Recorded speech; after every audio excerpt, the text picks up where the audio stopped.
Bonjour et bienvenue dans Kinoculte, le podcast Deep Cut, Deep Cult. Je suis votre hôte Sly Weber et mon invité à mon dîner de faucon est... Philippe Sedbon, le podcasteur de la nuit. Et aujourd'hui, tout ce que vous avez toujours voulu savoir, ou presque, sur les Faucons de la nuit 1981, réalisé par Bruce Malmuth. Ravi de te retrouver, mon cinébuddy, mon partenaire en crime, pour réouvrir ensemble l'enquête sur ce cold case et peut-être, je l'espère, faire enfin toute la lumière sur ce film un peu oublié, cet excellent thriller, car c'est d'abord le but de Kinoculte, c'est de ramener un petit peu vers la lumière des films qui ont un peu disparu. Alors là, on va utiliser, on va Sly Stone beaucoup dans cette émission, car c'est la star du film, c'est ça un petit peu ses débuts. C'est une place intéressante de sa carrière, donc on va en parler dans quelques instants. Et pour l'instant, donc, Philippe Sedbon, podcasteur de la Reine depuis 1837, ouvre le bal et nous résume le film, le fameux pitch, comme si nous étions un gros producteur belge une fois, dans un ascenseur entre deux étages. Les Faucons de la nuit, film où il n'y a ni faucon ni nuit, mais un petit peu de nuit quand même. C'est l'histoire d'un terroriste mercenaire allemand qui s'appelle Wolfgar, qui arrive à New York et commence à faire péter des bombes.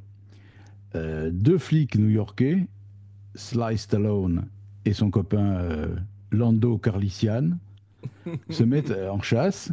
Alors évidemment, ils sont pas très doués pour ça parce qu'en général, c'est qu'on appelle ça des infiltrés qui se déguisent en femmes, qui traquent les obsédés, les agresseurs, etc.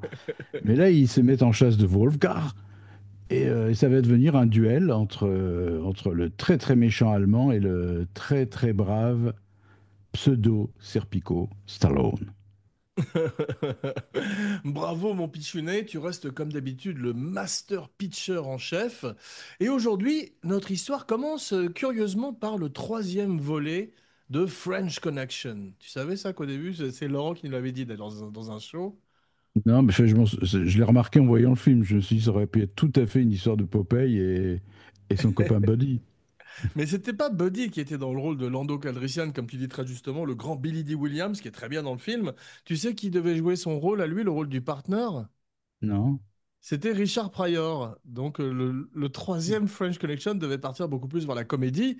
Et bon, nous, on aime beaucoup le 2, mais le fait que le 2 n'ait pas très bien marché fait qu'il n'y a pas eu de 3. Et que ce film a été transformé, comme souvent à Hollywood, les thrillers, et en particulier pour ces action stars de la liste A, sont partent souvent d'un scénario qui est fait pour quelqu'un d'autre, comme les Die Hard, on a vu, et finissent par être un véhicule pour un Stallone ou un Schwarzenegger. Mais celui-là est plutôt réussi et on va en parler ensemble tout de suite avec bien évidemment le casting du film et Sly. Et je voudrais que tu nous parles de l'époque où il est Sly parce on a parlé plusieurs fois de lui dans l'émission. On a parlé de plusieurs de ses films, mais celui-là est intéressant car c'est 1980. C'est très très tôt et entre deux films.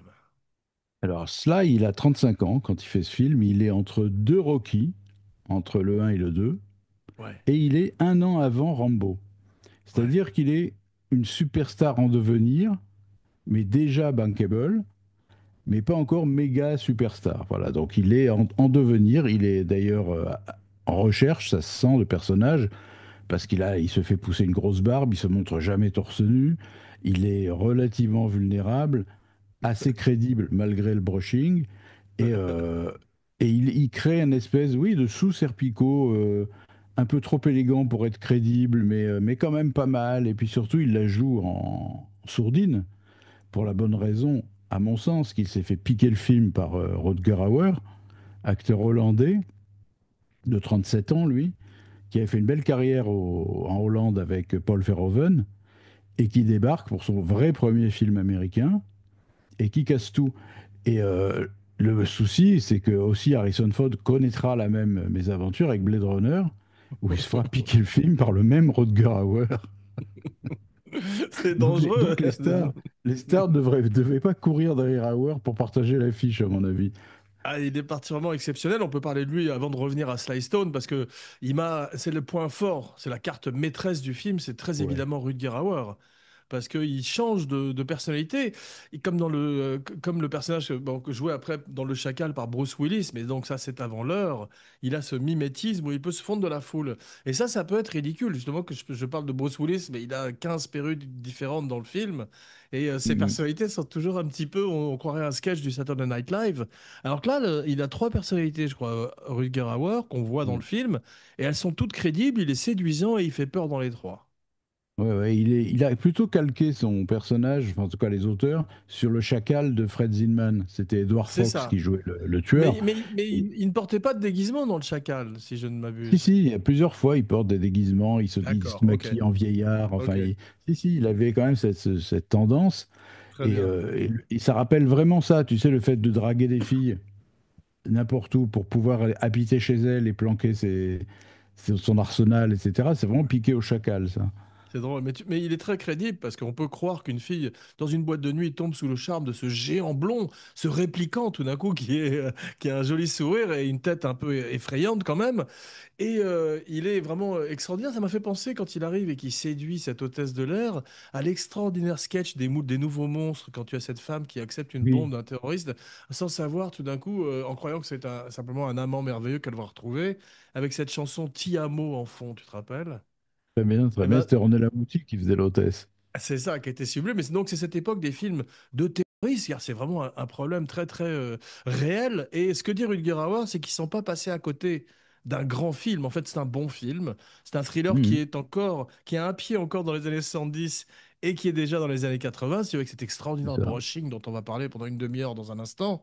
Mais Rutger Hauer, lui, amène un sérieux et il dit que le film aurait été mieux s'il avait été plus réaliste, si on était parti tout d'un coup vers un truc plus à la Sidney Lumet ou à la Pacula, et on avait véritablement étudié les cellules terroristes de l'époque, du type, tu vois, les Brigades Rouges ou des trucs comme ça, eh bien, on aurait eu un film plus intéressant qui aurait mêlé de ce fait Serpico à un film politique ou à un film social. Mais pas quand tu as Stallone et que tout d'un coup, ça doit devenir le véhicule pour une superstar en devenir qui se Mais cherche un peu à l'époque. néanmoins quand les deux flics, parmi d'autres, dont Joe Spinell, le vieux copain de Stallone, ils Ouais, prennent des cours de terrorisme avec l'anglais Nigel Davenport, ouais, c'est assez sérieux quand même. C'est-à-dire, ils ont réduit au maximum parce que c'est chiant en soi, mais, ouais. euh, mais, mais quand même, c'est sérieux. Ils ont essayé de l'ancrer dans une certaine réalité Oui, puis on sent internationale. que c'est vrai, on sent que c'est assez bien recherché, qu'il y a véritablement un travail journalistique derrière qui doit être basé sur une réalité,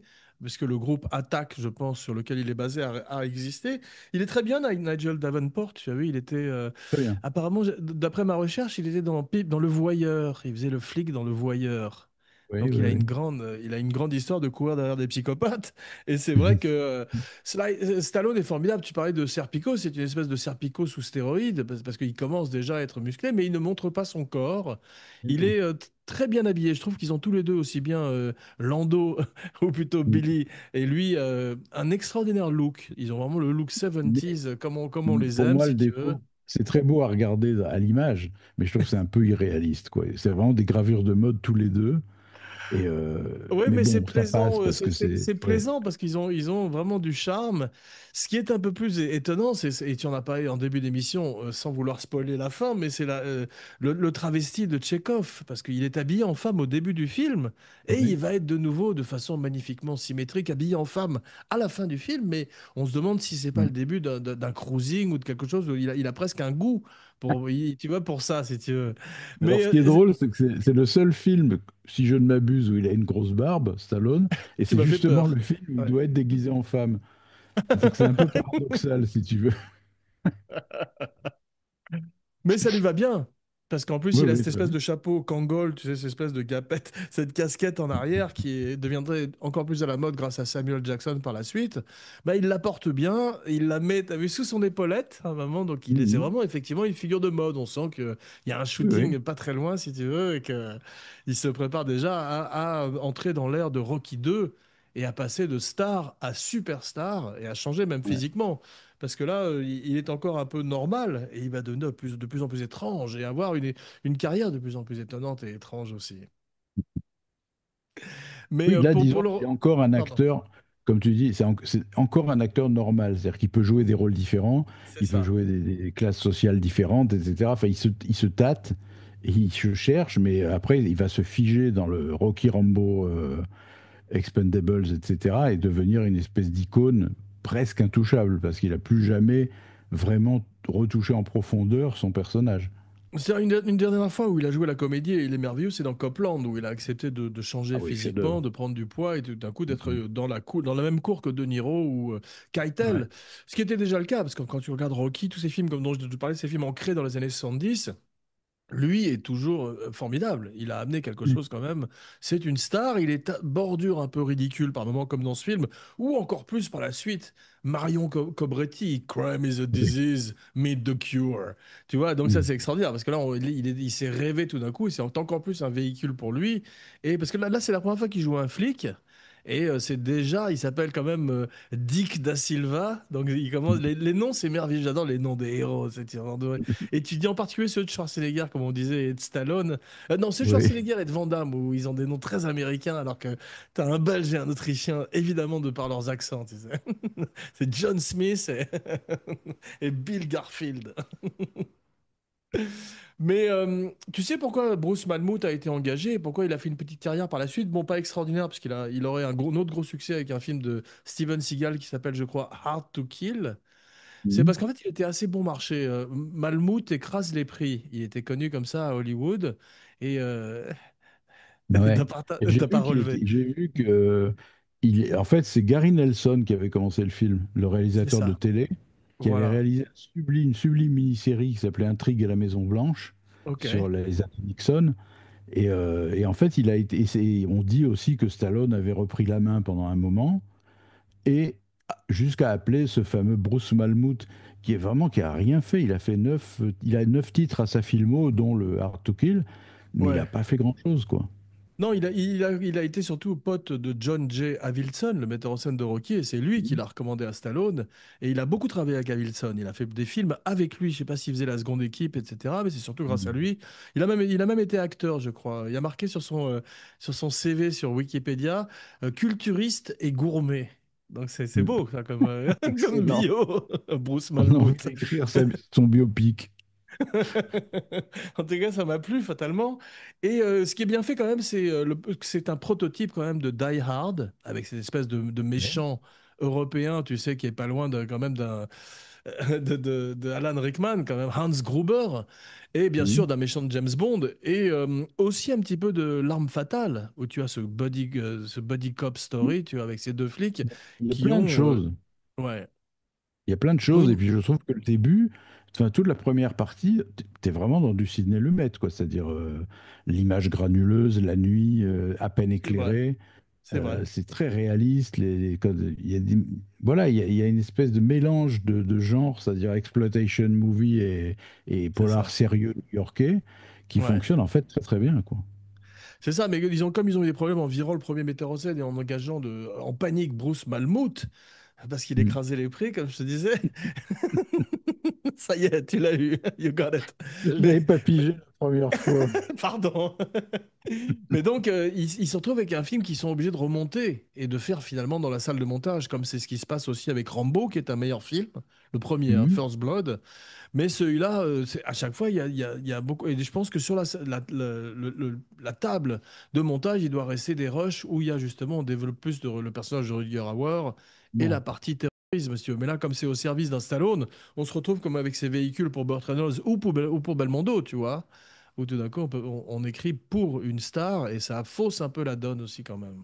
Et c'est bizarre parce qu'il y a des Belmondo, par exemple, ou d'autres acteurs comme ça, méga stars, ont monté les films sur leur nom. Ils se Ouais, sont jamais laissés piquer la vedette par le méchant. Jamais. c'est vrai, c'est vrai. Et là, Stallone, il se fait balayer quand même, même s'il est très bon dans le film, hein, c'est pas le problème. Il se fait balayer Mais parce qu'on s'intéresse surtout à la Minos, c'est pas passé Volga. loin quand même de voler la vedette à Belmondo, Ouais, mais mais ce sont tous, tu fais bien de leur faire remarquer, parce que ce sont tous des enfants de Dirty Harry, de l'inspecteur Harry, et Stallone veut faire à la fois son Serpico et son inspecteur Harry, si tu veux, à la fois. c'est vrai, c'est vrai. Ouais. Alors, face à lui, Super Jamie, Lindsay Wagner, qui était très Trois connue. scènes Ouais. Ce que dans, j'aime bien, c'est dans le que même décor.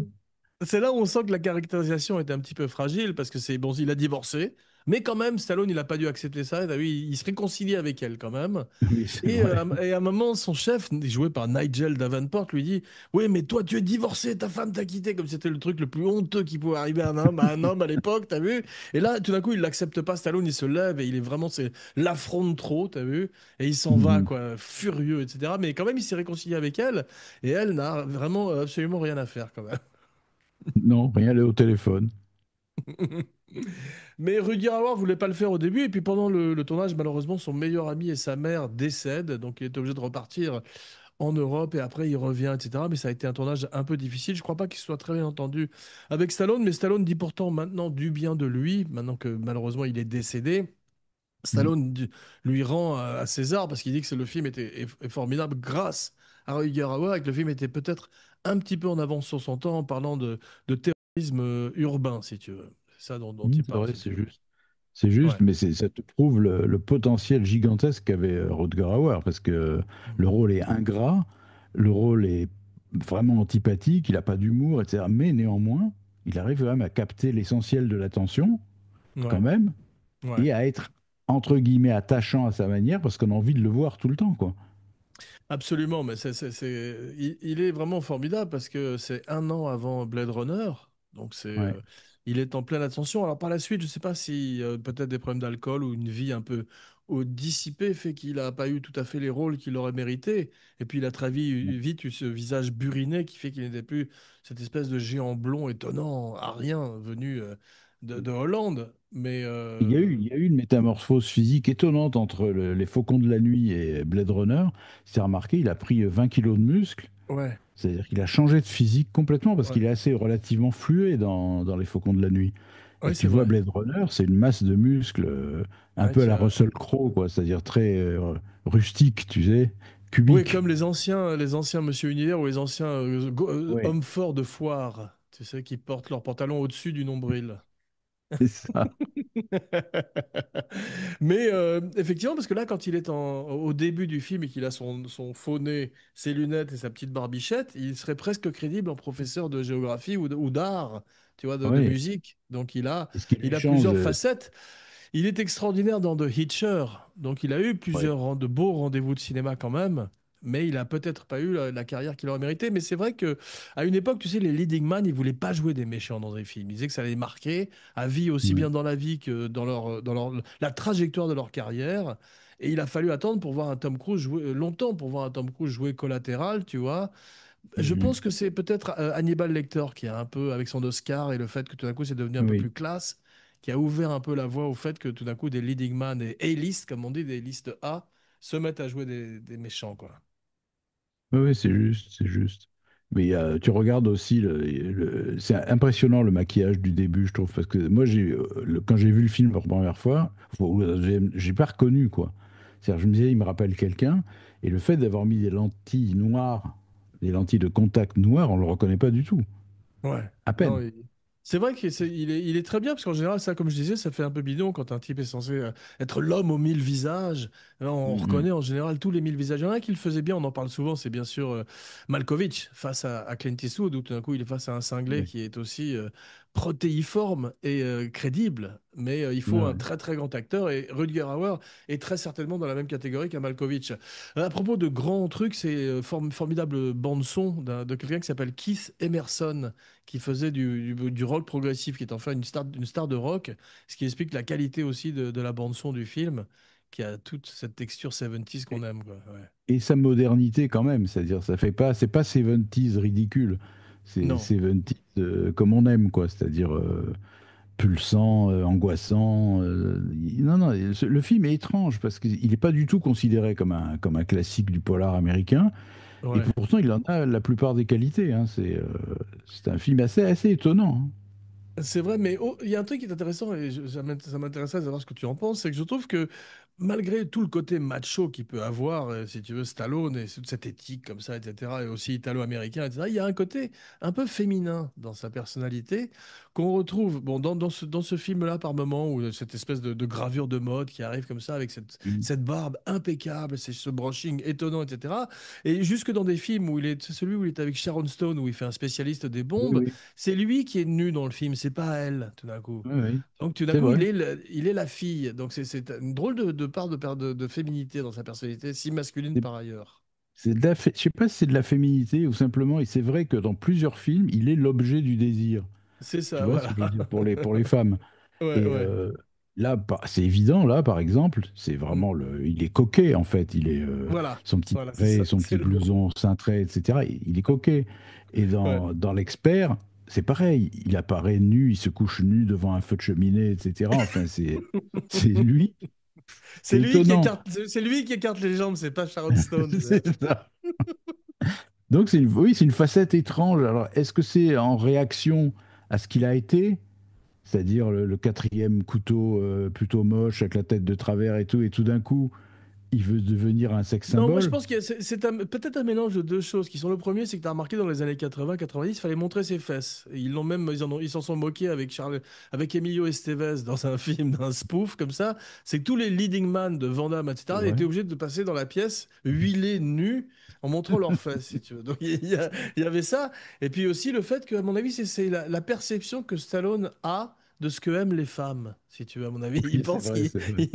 il doit penser qu'il est une espèce de cadeau de Dieu aux femmes, à mon avis, en termes de physique, et puis que c'est surtout comme ça qu'il peut plaire à son public féminin. Et puis, il a probablement raison, parce que d'abord, moi, je le trouve très beau. Je trouve qu'il a un charme fou. Je me moque de lui, là, mais c'est toujours avec tendresse, parce que je suis un très grand fan de Stallone, comme toi aussi. Je pense que tu es assez fan Ah aussi. oui, oui, absolument, Et, bien sûr. et que c'est un formidable acteur, parce que pour arriver à être bordure comme ça, sur le fil du rasoir dans le ridicule, mais arriver à faire passer aussi bien le sérieux que tout ce qu'il y a à faire passer, c'est un très très grand acteur par ailleurs, et avec cette présence qu'ont les stars, ce charisme Mais sa solaire. force et sa puissance, qui est très évident dans Les Faucons de la Nuit, c'est qu'il joue comme un Apollon, mais il a pas le visage de Richard Gere. Tu vois ce que je veux dire? C'est Ouais, pas un Apollon. Mais il non, arrive sa propre volonté ouais. à devenir beau. Avec Mais si il une analyse confiance bien, en il l'est pas. lui immense. Oui, Ouais, oui. ouais. Ah, c'est bien étudié. Mais donc, il y a quand même une bonne alchimie, je trouve, entre lui et Lando Calrissian. Alors, ça manque un petit peu de scène, effectivement. On sent que c'est beaucoup Oui. d'impro, tout le temps. On retrouve aussi un petit peu de cet humour de Stallone qu'on retrouvait dans ses films par la suite, où on sent qu'il rit peut-être pas toujours des mêmes choses que tout le monde. Et ça, c'est Il y a un assez truc qui me touchant fait aussi. rire, il y a un truc que j'avais Ouais. oublié qui me fait beaucoup rire, c'est quand au tout début, tu sais, il est habillé en femme, il défonce la tête du méchant avec son couteau, et Oui, après il le traîne sur le quai en lui récitant ses droits. Et c'est tu vois vrai. qu'il est déjà à moitié mort derrière, tu vois, c'est très drôle. C'est bien fait ça. Mais bon, je vais au risque de me répéter comme dans chaque émission, il faut parler de Batman et du Joker. On a un peu cette dimension-là et aussi cette dimension du Riddler qu'on aurait avec le frère d'Hans Gruber dans Die Hard with a Vengeance. Et puis quand tout d'un coup il zèbre la bouche, il se fait Billy Dee avec son Oui. couteau dans le métro. Là, c'est quand même très violent et très bien fait. On a un personnage très moderne une fois de plus. Il aurait fait un grand Joker, je pense, Rutger Hauer. Parce qu'il a le charme, il aurait pu faire un Joker à tu vois, Neil Adams, à mon avis. Mais tu vois, une fois encore, c'est marrant parce que tu parles du Joker et Batman, mais ben, Rutger pique la vedette à Stallone, comme le Joker pique Voilà, systématiquement la vedette à Batman. c'est pour ça que j'en parlais aussi.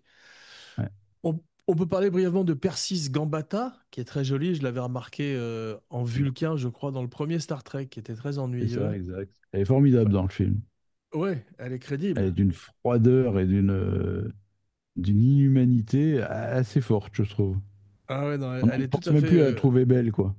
Ouais, c'est ça. Et puis pour la première fois, Rutger forme un couple venimeux avec une femme, comme il le ferait avec dans Blade Runner, un an plus tard, Oui, c'est vrai. avec Daryl Hannah. Tu te rappelles? Oui, sans qu'il y ait de sexualité implicite, hein, Non, non, explicite, je veux dire.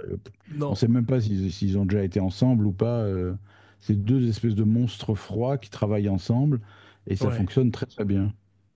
c'est vrai, mais il y a toujours une sexualité dans ce que fait Rutger Hauer, je trouve, dans tous Mm. ses mouvements, dans tout, etc. Il a quelque chose d'animal et il est vraiment, c'est ça c'est là où il est intéressant. Et il y a de moins en moins d'acteurs comme lui. C'est à une époque où les gens sont très aseptisés, il avait ce côté justement extraordinairement dangereux, je trouve, à chaque fois quand on le voit à l'image, quoi, ce qui est très Ouais. fort. Ouais, C'est vrai, et puis là, alors ce qui est étonnant, après on parlait de sa carrière, c'est qu'il a dégringolé à une vitesse assez folle quand même, pour ouais, devenir une espèce d'abord un second rôle, ensuite une ouais, guest star qui apparaissait dans deux scènes, et ouais, finalement quasiment un figurant. Parce que moi j'ai ouais. vu le film Brothers Sisters ou Sisters Brothers Adaudiard, ouais, le d'Audiard, ouais. western. Ouais. Il apparaît dans deux plans. C'est-à-dire un plan il est Incroyable. derrière une fenêtre de loin et l'autre il est dans un cercueil Ouais, mort. C'est étonnant, tu vois. C'est fou. Mais la fin est étonnante parce qu'on se retrouve tout d'un coup dans un film de De Palma, t'as vu, où on entend ces bruits de cuisine, Oui, Rüdiger arrive. Ça sent un peu le reshoot, à mon avis, quand même, aussi, c'est peut-être. vrai. C'est vrai. Et il y a une mauvaise foi formidable dans la mise en scène de cette scène, parce que quand tu vois ce qui est censé être la femme dans la cuisine, de dos, c'est Hmm. une femme. Oui, C'est pas bien sûr. Stallone, c'est une femme. Mais ça, c'est Bruce Malmuth qui emprunte à Alfred Hitchcock. Les plus grands se rencontrent. Et quand il se retourne, tout d'un coup, c'est Stallone avec une barbe. Extraordinaire, mais je crois qu'il garde pas ça. En plus, c'est un retournement un petit peu. C'est Norman Bates, si tu veux. C'est Norman Bates rencontre Serpico, ça c'est toujours agréable. Mais il garde pas sa perruque, je crois. T'as vu, il le tue, etc. Et puis après, t'as cette musique, etc. Mais c'est vraiment Et étonnant. ce que j'ai aimé, c'est quand il se retourne avec son flingue. Donc, t'as Rutger qui est stupéfait, pétrifié, et l'autre enlève sa perruque pour bien qu'il le reconnaisse. Tu sais. C'est ça, voilà. Et puis surtout, Stallone, il a dit, bon, je mets la perruque, d'accord. Mais je finis pas le film avec la perruque. Travis, c'était dans le Rambo qu'on avait fait ensemble à la grande époque de Kinoflop et où il partait à la fin du film, il y avait la musique qui partait, il était torse nu et il quittait le film au loin comme ça, comme s'il s'était fâché avec quelqu'un et il s'en allait, tu te rappelles? Je me souviens très bien. Et il Sur le avait là plateau. aussi un gigantesque brushing. On aurait dit tu sais, le chapeau des gardes anglais, tu sais. Il avait une énorme tête. Mais je crois que c'est comme ces créatures de Jurassic Park qui ont cette espèce de collerette qui s'ouvre. Ce brushing est destiné à effrayer ses ennemis et ça marche. Bien, merci mon ciné buddies, merci pour ce voyage dans un thriller des années 80 qui a un parfum merveilleux des années 70 et un très grand acteur qui est Rutger Hauer et une star que son Stallone. Voilà. Et un film qui n'a pas tant vieilli que ça et qui mérite d'être revu aujourd'hui. Absolument, c'est ce qui explique pourquoi nous lui consacrons une émission au milieu de l'été. En tous les cas, on se retrouve dans quelques jours pour un nouveau podcast grand écran.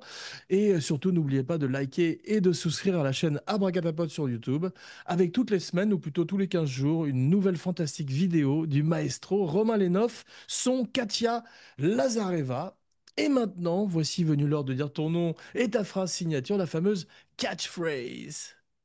Philippe bon. Merci de votre attention. Un classique, un vrai classique ne se débonne jamais. Je fus Jean Weber pour Kinopod, le podcast grand écran. Et maintenant, fais comme Kino, sa vie d'air pur et d'eau fraîche, un Kino. Mais jamais rien ne l'empêche, Kino, d'aller plus haut. Bravo.